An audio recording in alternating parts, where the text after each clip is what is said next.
नमस्कार, पॉलिटिकल पंचायत में आपका स्वागत है। मैं हूं प्रदीप डबास। पहले डीएपी की किल्लत की वजह से प्रदेश में किसानों को लाइनों में लगना पड़ा। अब यूरिया खाद की कमी की वजह से किसानों को फसल खराब होने का भय सता रहा है। सरकार की ओर से तमाम दावे किए जा रहे हैं कि प्रदेश में खाद की कोई कमी नहीं है, लेकिन सूबे के अलग अलग हिस्सों से जो खबरें आ रही हैं वो बता रही हैं कि न केवल खाद की कमी है बल्कि मारा मारी मची हुई है। किसानों का कहना है कि कई कई दिन लगातार चक्कर लगाने के बाद भी उन्हें 1 या 2 बैग ही उपलब्ध हो पा रहे हैं। यमुनानगर में तो खाद की किल्लत झेल रहे किसानों का गुस्सा इस कदर बढ़ा कि किसानों ने लघु सचिवालय के गेट पर ताला लगा दिया। किसानों ने यहां तक कहा कि अब से वे खुद इस बात की निगरानी करेंगे कि अगर जिले में खाद पर्याप्त मात्रा में आ रहा है तो वो जा कहां रहा है। यही हाल चरखी दादरी में भी देखने को मिला। बधवाना गांव समेत कई गांवों के किसानों का कहना है कि अगर खाद की किल्लत तुरंत दूर नहीं की जाती है तो मजबूरन उन्हें आंदोलन का रास्ता अपनाना पड़ेगा। भिवानी के भी हालात कुछ अलग नहीं है। भवानी खेड़ा के कई गांवों के लोगों का कहना है कि खाद की कमी की वजह से उनकी फसलों को नुकसान हो सकता है। हालांकि इन सब के बीच प्रदेश के कृषि मंत्री जेपी दलाल ने कहा है कि प्रदेश में यूरिया खाद की कोई कमी नहीं है। पिछले साल आज के ही दिन 5,76,000 मीट्रिक टन यूरिया उपलब्ध था, जबकि इस साल 6,11,000 मीट्रिक टन किसानों को दिया जा चुका है। 31 दिसंबर तक 7,92,000 मीट्रिक टन यूरिया उपलब्ध होगा। प्रदेश को हर रोज 10 से 12,000 मीट्रिक टन खाद केंद्र से मिल रहा है। इन सब के बीच बड़ा सवाल यही है कि अगर प्रदेश में यूरिया खाद की कोई कमी नहीं है तो फिर किसान सड़क पर क्यों है, क्यों उसे दिन भर लाइनों में लगना पड़ रहा है।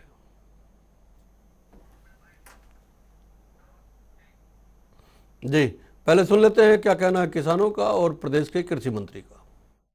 खाद नहीं मिल रहा। 1 नवंबर को हरियाणा दिवस पर हमने यह रोड जाम किया था और एडीएम साहब ने हमें आश्वासन दिया था कि 3 तारीख तक हम आपको डीएपी जितने की जरूरत है उपलब्ध करा देंगे। लेकिन कल इंतजार करके हमने आज मीटिंग लेके ये फैसला लिया कि हम किसी को परेशान ना करें। इससे अच्छा है खुद आमरण अनशन पर बैठ जाए। आज 5 दिन हो गए, सुबह 3 बजे आते हैं, यहाँ लाइन में लग के चले जाते हैं। प्राइवेट वाले खाद बांट रहे हैं, सरकारी सोसाइटी वाले अपना ना तो कोई नोटिस लगाया जिन्होंने भी हमारे पास खाद नहीं है, ना आके बता रहे हैं। हम सुबह 4 बजे से हम भूखे बैठे हैं। ਬੀਜਣ ਦਾ ਆ ਹੀ ਮੌਕਾ ਹੈ ਕਿਉਂਕਿ ਕਿਸਾਨਾਂ ਨੇ ਆਪਦੀ ਰੌਣੀ ਕਰ ਰੱਖੀ ਹੈ। ਜੇ 2-3 ਦਿਨਾਂ ਦੇ ਵਿੱਚ ਡੀਏਪੀ ਖਾਦ ਨਹੀਂ ਮਿਲਦੀ ਤੇ ਉਹਨਾਂ ਦਾ ਵੱਤਰ ਸੁੱਕ ਜਾਣਾ। ਫਿਰ ਦੁਬਾਰੇ ਰੌਣੀ ਕਰਨਗੇ, 20 ਦਿਨ ਵੱਤਰ ਨਹੀਂ ਆਣਾ ਜੀ। 4 दिन हो गए, प्रशासन कुछ नहीं कहता। प्रशासन आया ही नहीं। प्राइवेट वाले बैठे हैं, प्रशासन आया ही नहीं। हम पर्ची कटा कर नंबर लगाते हैं और सुबह 3 बजे आके फिर नंबर कट जाता है। हर किसान को डीएपी दी है। आज भी डीएपी हमारे पास सरप्लस है। अब डीएपी की जरूरत नहीं है, यूरिया की जरूरत है। यूरिया का पिछले साल का जो हम आंकड़ा देखते हैं तो 31 दिसंबर तक खपत हुई थी पिछले साल 7,92,000 मीट्रिक टन की हुई थी। उससे ज़्यादा यूरिया हम 31 दिसंबर तक किसानों को देंगे। कल तक का 13 दिसंबर तक का जो यूरिया की खपत थी पिछले साल 5,76,000 मीट्रिक टन की थी। कल तक हम हमारे दुकानों पर 6,11,000 मीट्रिक टन यूरिया उपलब्ध करा चुके हैं। हर रोज लगभग 10,000 मीट्रिक टन यूरिया आता है। कभी 4 रैक आ गए, कभी 5 आ गए, और जितनी जरूरत है उससे ज़्यादा यूरिया हम दे रहे हैं। जी, जितनी ज़रूरत है उससे ज़्यादा यूरिया इस समय प्रदेश में उपलब्ध है, ये प्रदेश के कृषि मंत्री का कहना है। किसानों का कहना है कि यूरिया मिल नहीं रहा है, उन्हें आंदोलन की चेतावनी देनी पड़ रही है। इसके साथ साथ जिन लोगों ने पछेती बिजाई की है गेहूं की, उनको डीएपी की भी कमी महसूस हो रही है। सरकार का कहना है कि कोई कमी इस तरह की है ही नहीं फिलहाल। प्रवीण अत्रे साहब भारतीय जनता पार्टी से हमारे साथ जुड़े हुए हैं, इनसे पूछेंगे ये तमाम सवाल। आनंद बियानी साहब कांग्रेस से हमारे साथ जुड़े हुए हैं, अर्जुन सुड़ेल साहब इंडियन नेशनल लोकदल से, और अशोक दरोदा साहब जो कृषि मामलों के जानकार है वो हमारे साथ जुड़े हुए हैं। स्वागत आप सभी का है। प्रवीण अत्रे साहब, बड़ा सवाल यही है आज चर्चा का कि अगर सरप्लस है खाद तो फिर सड़कों पे किस वजह से है। अभी आपने सुना, साउंड बाइटें अलग अलग क्षेत्र के किसानों की बात भी सुनी आपने, आंदोलन तक की चेतावनी दे रहे हैं, और एक ने तो डीएपी की कमी की भी बात कही है, हालांकि वो कुछ ही इलाकों में हो सकती है। प्रदीप जी, ऐसा है, मैं जो साउंड बाइट सुन रहा था, या तो मैं थोड़ा कंफ्यूज हूँ, मुझे समझ नहीं आया। अभी एक साथ बाइट में ये कि ऐसा तो बाइट कोई पुरानी है, वो पंजाबी में बोल रहे हैं कि ਅਸੀਂ ਵੱਤਰ ਲਾਇਆ ਹੋਇਆ है, ਸਾਨੂੰ डीएपी नहीं मिली, साडा ਵੱਤਰ सुक जाना। मतलब ये है कि वो बुआई की बात है। और मैं अभी ये समझने में थोड़ा असमर्थ हूँ कि इस वक्त कौन सी फसल की बुआई चल रही है, या तो मेरी जानकारी थोड़ा ठीक नहीं है। अर्जुन जो है वो किसानी से संबंधित है, अर्जुन बताएंगे कि इस वक्त बुआई किस फसल की नहीं, चल रही है। बुआई तो देखिए, जो गन्ने के किसान है, गन्ना कटाई के बाद गेहूं बोएगा, बुआई तो गेहूं की भी इस समय चल रही है। जो पछेती गेहूं की बुआई करता है वो भी, उसको किसान को भी डीएपी की जरूरत होती है, ऐसी बात नहीं है। नहीं देखिए, ऐसा है, जो पछेती की आप बात कर रहे हैं, पछेती भी नवंबर 30 से पहले पछेती की बुआई हो जाती जी। है। अगर कोई किसान बहुत ज्यादा डिले और फिर खाद की जरूरत तो जिसके पहले पानी, जिसको कोरबा बोला जाता है, हाँ बिल्कुल, पहले पानी पे डीएपी पहले पानी पे भी खाद की जरूरत होती है। नहीं वो उन्होंने वत्र की बात की है। वत्र आप पंजाबी शायद समझते नहीं है। वत्र क्या होता है? जब खेत को बुआई से पहले गीला किया जाता है, वो उसको कहते हैं पंजाबी में वत्र। चलिए छोड़िए, मैं वो हो सकता है, वो बाद में क्लियर हो जाएगा। अब यहाँ पे बात आ जाती है, आपने विशेष तौर पे यमुनानगर की बात की। देखिए, जहां तक प्रदीप जी खाद की बात है, चाहे डीएपी, नहीं, मैंने तो चरखी दादरी की और भवानी खेड़ा की भी बात की। नहीं, मैं अभी आप बदवाना गांव चरखी दादरी में आता है, वहां के लोगों की भी मैं आपको बाइट सुनवाता हूँ अभी। मैं बिल्कुल वहां की बात भी करूंगा। मैं ये कह रहा हूँ कि अभी आप जिक्र यमुनानगर का कर रहे थे, तो मैं थोड़ा सा ये क्लियर कर दूं। मैं चरखी दादरी के बारे में बताऊंगा, जहां मैं पूरे हरियाणा प्रदेश के 22 के 22 जिलों का आपको बताऊं। यमुनानगर की जहां तक बात है, देखिए ऐसा नहीं है प्रदेश के अंदर कहीं पे भी ना डीएपी की कमी है, ना यूरिया की कमी। अगर मैं आज की स्थिति, मतलब मैं कल तक लेता हूं, 13 दिसंबर तक की अगर मैं बात करता हूं, तो यमुनानगर डिस्ट्रिक्ट के अंदर डीएपी की अगर बात करें, तो डीएपी जो है 464 मीट्रिक टन यमुनानगर में अवेलेबल है। यूरिया अगर हम कल तक की बात करें, तो यूरिया यमुनानगर के अंदर 2168 मीट्रिक टन यूरिया अवेलेबल है। बाकायदा आज 2 रैक 2600 मीट्रिक टन के यमुनानगर और जगाधरी के लिए आज ही लगे। अब हो क्या रहा है कि पैक्स की बात, क्योंकि मैं सुन रहा था एक साहब पैक्स की बात कर रहे थे। देखिए, ये पॉसिबिलिटी प्रदीप जी है कि किसान पैक्स में गया और पैक्स में उसको यूरिया नहीं मिला, लेकिन यूरिया डीलर के पास अवेलेबल है। इस बात के लिए मैं आपको अश्योर करता हूं। अब सवाल आ जाता है पैक्स का, कि कई बार क्या होता है कि बहुत से किसान, जैसे क्रिप्को, जो हमारे पास खाद कंपनीज है, चाहे हम इफ्को की बात करें, क्रिप्को की बात करें, इसके अलावा प्राइवेट कंपनीज है जिसके अंदर आरसीएफ है, आईपीएल फर्टिलाइजर है, और आप जानते हैं चंबल फर्टिलाइजर है। फर्टिलाइजर की कमी नहीं है, ये पॉसिबिलिटी से मैं इनकार नहीं कर सकता कि किसान अगर किसी वक्त पैक्स में गया तो उस वक्त पैक्स में वो अवेलेबल ना हो, लेकिन यमुनानगर में अवेलेबल नहीं है, डीलर के पास अवेलेबल नहीं है, ये पॉसिबल नहीं है। हरियाणा के, मैं अगर पूरे हरियाणा का आपको 13 तारीख तक का आंकड़ा भी दूं, तो हरियाणा के अंदर 24,000 मीट्रिक टन डीएपी 13 तारीख वाले दिन अवेलेबल थी। और अगर मैं बात करता हूँ यूरिया की, तो यूरिया जो है 58,817 मीट्रिक टन। वो आंकड़ा तो दे दिया जलाल साहब ने। सवाल तो बड़ा यही था ना कि जब कमी नहीं है लेकिन किसान सड़कों पे है, सवाल तो ये है। देखिए, मैं वही बताने लगा हूँ। देखिए, 2 कारण होते हैं। एक तो कारण ये है कि जब किसान पैक्स में गया और पैक्स के अंदर उसको अगर तुरंत उस वक्त नहीं मिली, एक दिन पहले पैक्स में खत्म होगी, रैक लगता है, रैक पहुंचने में भी 2 दिन लग जाते हैं। जैसे मैंने आज बताया कि यमुनानगर के लिए 2 रैक लगे हैं 2600 मीट्रिक टन के, तो 2600 मीट्रिक टन के जो आज रैक लगे हैं वो 2 दिन बाद यमुनानगर में पहुंचेंगे। लेकिन अगर वो पैक्स के अलावा डीलर के पास जाएगा तो वहां उसको अवेलेबल मिलेगा, क्योंकि स्टॉक के अंदर अवेलेबल है। ऐसा नहीं है कि अवेलेबल नहीं है। लेकिन दूसरा कारण क्या होता है? दूसरा कारण होता है पूरी तरह से राजनीति से प्रेरित। उसका मैं कारण इसलिए बता रहा हूं कि जब मेरे पास ये विषय आया तो मैंने बाकायदा यमुनानगर में फोन करके जानकारी हासिल की, और जानकारी में निकल के आया कि कुछ कांग्रेसी मित्र जो है उन्होंने इस विषय को थोड़ा सा हाइप करने की कोशिश की अपनी राजनीतिक, देखिए महत्वाकांक्षा सबके अंदर होती है। चलिए, मैं कांग्रेस से और इंडियन नेशनल लोकदल से इसका जवाब ले लूंगा, राजनीति से प्रेरित होता है। लेकिन अशोक धनोदा साहब, सरकार तो कह रही है कि खाद की कमी नहीं है, लेकिन किसान जो है वो कई जगह सड़कों पे दिखाई दे रहा है। क्या वजह क्या है, क्या मानते हैं आप?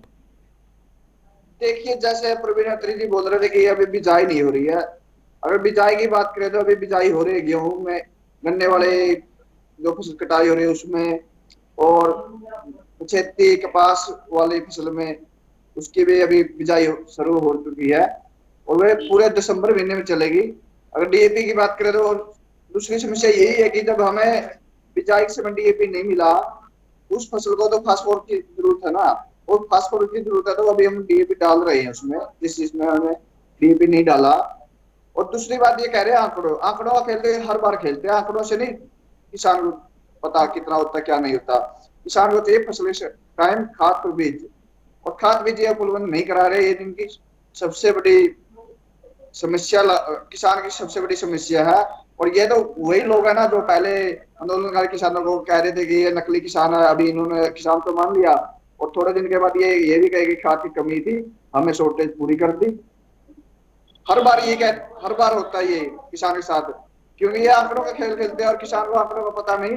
और उसको तो जब फसल की बिजाई होती है, जब डीएपी चाहिए, जब हम पहली स्ट्राइक करते हैं, जब यूरिया चाहिए। और यूरिया की बात करें तो यूरिया सबसे ज्यादा यूरिया फैक्ट्रियों में इस्तेमाल किया जाता है, और वह यूरिया हमारे आधार कार्ड या जो अनपढ़ किसान उनके आधार कार्ड से, जिसको किसान को 10 कट्टे चाहिए, उसमें 10 से 15 कट्टे फल ज्यादा काट कर उनको फैक्ट्री में पहुंचा देते हैं। ये कार्रवाई नहीं करते, हम इनको हर बार कंप्लेंट करते हैं। पिछली बार हमें ये बहुत बड़ा सवाल उठाया, इसको लेके मैं अत्रे साहब से बात करूंगा। उससे पहले बयानी साहब एक लाइन दीजिएगा प्रदीप जी। देखिए ऐसा है, अशोक जी ने ना मतलब अपनी बात कहनी शुरू की तो उन्होंने तुरंत बीच में किसान आंदोलन का जिक्र किया और उन्होंने कहा कि साहब ये लोग कहते थे कि नकली किसान है। देखिए हम जिनके बारे में कहते थे मैं अशोक जी से पूछ लेता हूँ। अशोक जी मुझे ये बताइए, योगेंद्र यादव कितने एकड़ की खेती करता है? आपको पता है योगेंद्र यादव कहाँ रहता है? भटक जाएंगे प्रवीण अत्रे साहब। मैंने भी उस बात पे ज्यादा तवज्जो इसलिए नहीं दिया है क्योंकि मैं बयानी साहब से दो बातों का जवाब ले लेता हूँ। बयानी साहब, एक तो अत्रे साहब ने कहा कि राजनीति, अशोक जी मैं नहीं भटका, नहीं मैं आपको नहीं कह रहा हूँ, मैं कह रहा हूँ मैंने इसी बात उनकी उस वाली बात पे इसलिए नहीं क्योंकि आज का विषय नहीं है, आज का विषय खाद का है। बयानी साहब, अत्रे साहब ने साफ कहा कि एक तो राजनीति से प्रेरित हो सकता है इस तरह का ना, अगर कमी नहीं है और फिर भी कमी बताई जा रही है तो कहीं ना कहीं उन्होंने कहा कांग्रेस के मित्र लोग जो है ना वो इस तरह के काम करते हैं। उसमें इनको कांग्रेस की राजनीति नजर आ रही थी। मोदी जी को याद प्रदीप जी रास्ता उसमें भी इनको राजनीति कांग्रेस ने को वायरस छोड़ दिया होगा। आज पूरे प्रदेश का किसान सड़कों पर है, इनके कृषि मंत्री को नजर नहीं आ रहा, अत्रे साहब को नजर नहीं आ रहा, इस पर्दे के पीछे सड़क और किसान लाइनों में खड़े हैं। ये हालात पूरे प्रदेश में है। अत्रे साहब नहीं, उन्होंने तो आंकड़े दिए ना बयानी साहब, उन्होंने आंकड़े दिए। उन्होंने कहा कि इस साल जो है पिछले साल के मुकाबले ज्यादा यूरिया उपलब्ध है। दोबारा एक बार रिपीट करेंगे। मैं कह रहा हूं उन्होंने तो आंकड़े दिए ना, उन्होंने कहा कि इस साल ज्यादा यूरिया उपलब्ध है और ज्यादा बांटा भी जाएगा 31 दिसंबर तक। इसका मतलब प्रदीप जी आप भी गलत दिखा रहे हैं डिबेट। आप बता रहे पूरे प्रदेश में ये हाल है और मैं बता रहा हूँ, मैं सरसा से बिलोंग करता हूँ, पीछे लाइनें लगी हुई है। मतलब पूरे प्रदेश के मीडिया वाले भी गलत है। नहीं, उनका दावा तो बताया जाएगा ना आपको। किसान जो लाइन में भारतीय जनता पार्टी की सरकार है, सरकार की ओर से जो दावा किया जा रहा है वो तो बताया जाएगा ना बयानी साहब आपको। आप क्या आंकड़े दिखा रहे प्रदीप जी, उसी को तो गलत बता रहे हैं। मैं वो तो देखता हूँ जब जेपी दलाल जी को नजर नहीं आ रहे किसान सड़कों पर खड़े, प्रदीप अत्रे जी को नजर नहीं आ रहे, तो इसका मतलब ये समस्या का समाधान नहीं करना चाहते। पिछले साल भी 23/11 को डिबेट थी और 23/11 की डिबेट में ये यूरिया खाद की कमी थी और इस साल भी 22 तक को आपने डिबेट रखी थी, वरना पोपली जी थी और ये उन्होंने कहा डीएपी खाद एक हफ्ते में हो जाएगी और पूरे महीना जो है किसान सड़कों पर है। ये अपनी गलती स्वीकार करना सीख रहे हैं और ये उनकी समस्या को समझे। लगातार 7 सालों में जब से आपकी सरकार है, किसान सड़कों पर है यूरिया खाद के लिए, डीएपी के लिए। आप पिछले आंकड़े देख लें, आप जाके तो देखें कि प्रदेश में हो क्या रहा है। अत्रे जी, ये डिबेट हमारी आपस में कटुता की नहीं है, समस्या की है, किसानों की समस्या की है। 3 साल कानूनों का आपने गलत बताया था और आज मोदी जी ने माना सही था, इसलिए उनको वापस लिए। किसानों की समस्या सड़कों में उतर के तो देखे, कम से कम ये दफ्तरों में बैठ के ना कहा जाए कि कमी नहीं है। हालांकि आंकड़े सरकार की ओर से दिए गए। अर्जुन सुडेल साहब को मैं शामिल कर लेता हूँ। सुडेल साहब, आपकी प्रतिक्रिया, फिर मैं अत्रे साहब से आप दोनों का जवाब लूंगा, धनौदा साहब से भी लूंगा।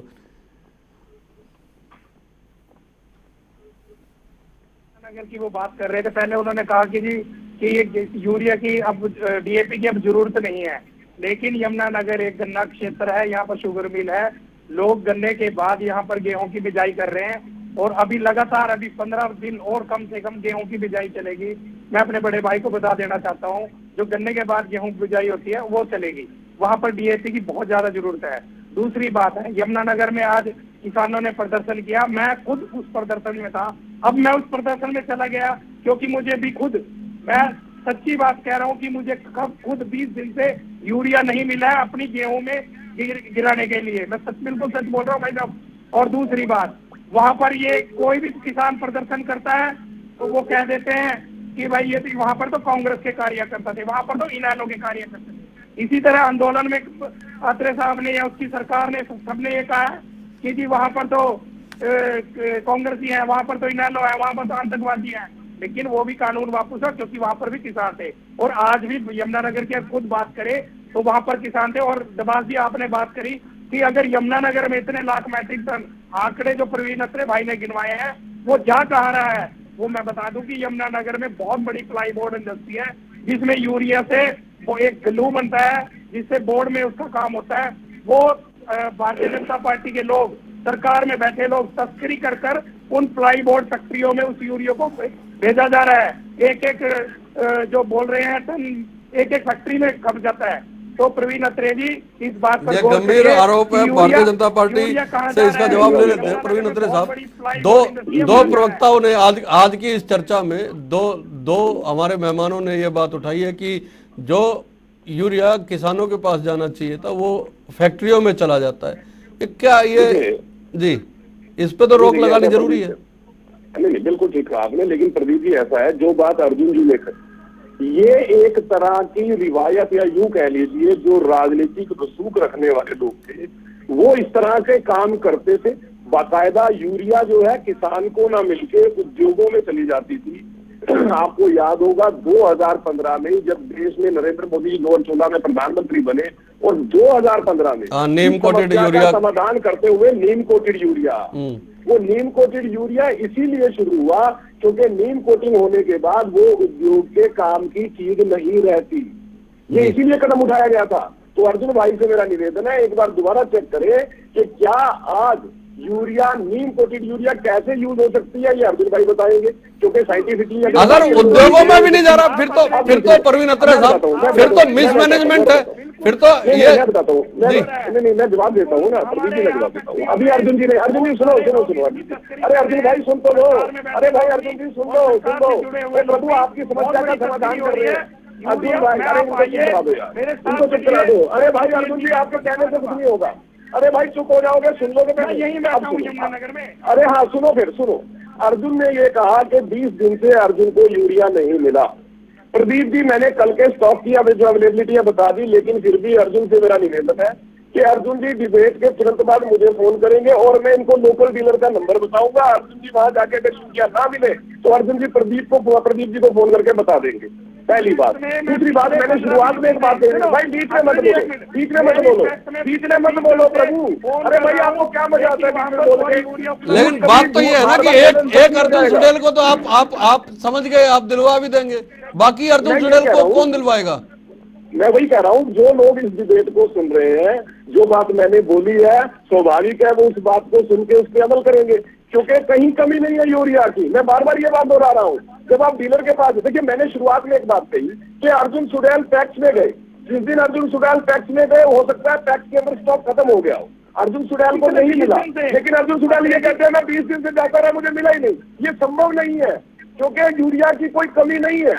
हाँ मैं ये बात फिर कह रहा हूँ कि जो प्राइवेट फर्टिलाइजर कंपनीज है, अरे भाई एक तो इनको बीच में बोलने से रोकिए यार, इनको बीच में बोलने से रोकिए। अर्जुन आपकी समस्या का समाधान कर दिया भाई, जल्दी से अपनी बात खत्म कीजिएगा, मैं से जवाब लूंगा। जी देखिए मैं ये कह रहा हूँ कि यूरिया की कमी नहीं है, डीएपी की कमी नहीं है, स्टॉक के अंदर है, सरप्लस है। अगर आप कहेंगे तो मैं डिस्ट्रिक्ट वाइज आपको स्टॉक की अवेलेबिलिटी बता दूंगा। जो पैक्स की बात है, सरकार ने बाकायदा क्रिबको और इफको दो जो कोऑपरेटिव कंपनी है, जो खाद बनाने वाली कंपनीज है, उनको बाकायदा हैफेड से जोड़ दिया है। वो हैफेड को आप देंगी और हैफेड टैक्स के अंदर पहुंचाएगा। ये इंतजाम पहले ही सरकार कर चुकी है। लेकिन एक और अर्जुन जी 2600 मीट्रिक टन के 2 रैक बाकायदा यमुनानगर जिले के लिए आज लग चुके हैं। कल कोशिश कीजिएगा, आपको मिल जाएगी। आपको इन्फॉर्मेशन दे रहा हूँ। फिर वही सवाल वही है। मैं अर्जुन जी मैं आ रहा हूँ आपके पास। अर्जुन जी मैं आऊंगा। और दूसरी बात मैं अभी नंबर मिला दूंगा अपने फैक्ट्री के मैनेजर का। मैं अर्जुन जी ये अकेले आपकी समस्या नहीं है, ये प्रदेश के कई हिस्सों की समस्या है। अशोक धनोता जी, अशोक धनोता जी, राजनीतिक लोग हैं। अगर राजनीति की बात है, सुनो 3 साल आरएसएस का कार्यकर्ता हूँ। और दूसरी बात, ये कांग्रेस के प्रवक्ता जी बोल रहे थे कि बीजेपी ने ये किया। कांग्रेस के टाइम में भी हमें थानों में खाद मिला था, और अब की बात तो हमें भूख हड़ताल कर करके खाद लेना पड़ा।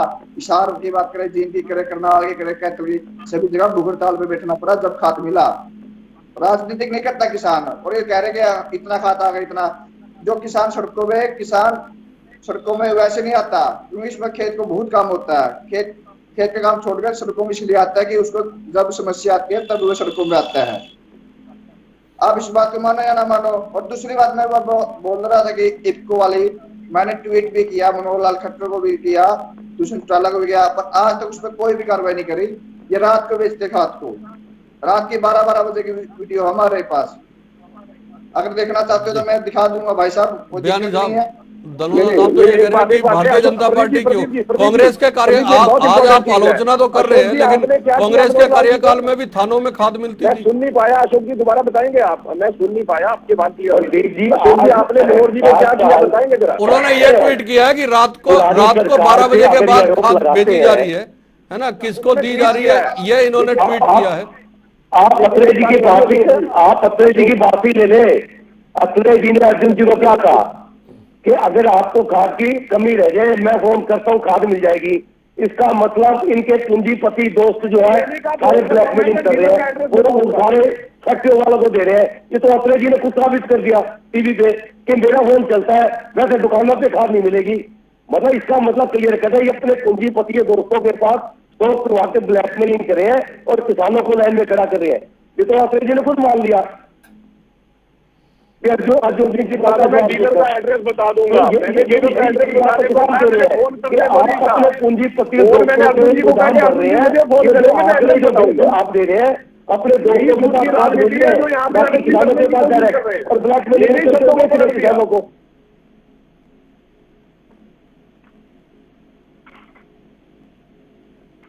मैंने क्या कहा था कि अर्जुन जी मुझे कॉल कर लेना, मैं आपको डीलर का एड्रेस बता दूंगा। मैंने फोन करने को तो बोला नहीं, लेकिन यहाँ पे आनंद बयानी जी ने कांग्रेस की चिर परिचित शैली के अंदर झूठ की मतलब बीजेपी